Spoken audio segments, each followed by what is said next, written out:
Mesdames et messieurs, je voudrais tout d'abord vous remercier d'être venus si nombreux pour assister à cette conférence qui fait partie d'un cycle de conférences scientifiques que les jardins zoologiques de Rabat organisent en contribution avec les efforts que conduit le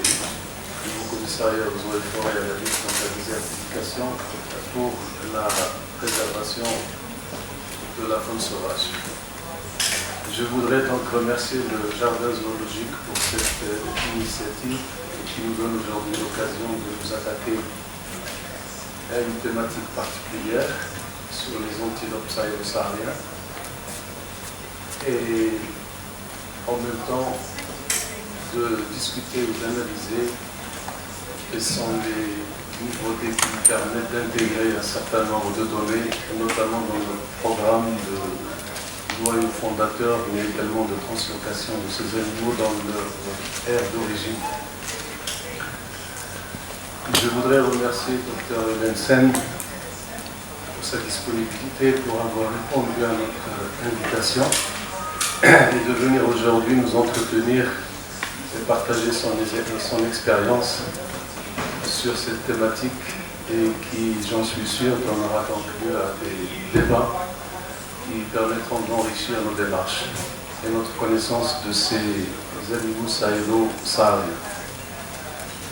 Je voudrais tout simplement dire aussi que la thématique de la biodiversité est probablement l'un des défis les plus aigus que notre planète doit relever, compte tenu d'abord de ce qui est constaté, des constats qui sont faits depuis un certain nombre d'années, et depuis particulièrement un quart de siècle, depuis le sommet de la Terre de Rio,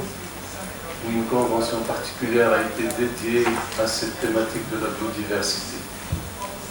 Tous les efforts qui ont été consentis depuis cette époque à l'échelle internationale ont montré très peu de résultats, et les indicateurs montrent que l'érosion de la biodiversité continue à tous les niveaux. Une étude récente qui a été publiée par une équipe britannique et australienne au mois de mai dernier dans le journal scientifique Science a montré et a confirmé à travers l'étude et l'examen d'un échantillon qui dépasse les 115 000 espèces, c'est-à-dire le plus large échantillon jamais examiné dans ce genre d'études, qui concerne la faune et la flore, et dans la faune évidemment les insectes, les oiseaux, les reptiles, les mammifères. Alors les résultats sont absolument saisissants parce qu'ils montrent à quel degré il n'est pas exagéré de parler de sixième extinction, puisque si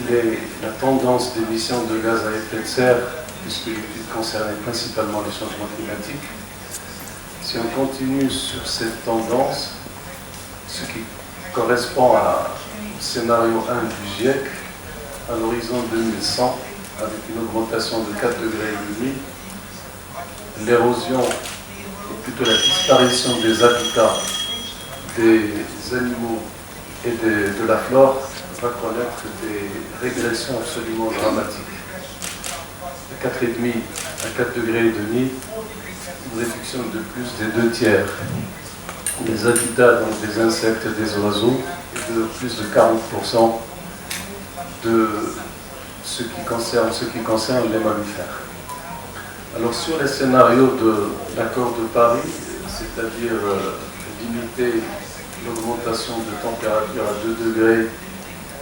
d'ici la fin du siècle en comparaison avec l'ère pré-industrielle, cette réduction effectivement va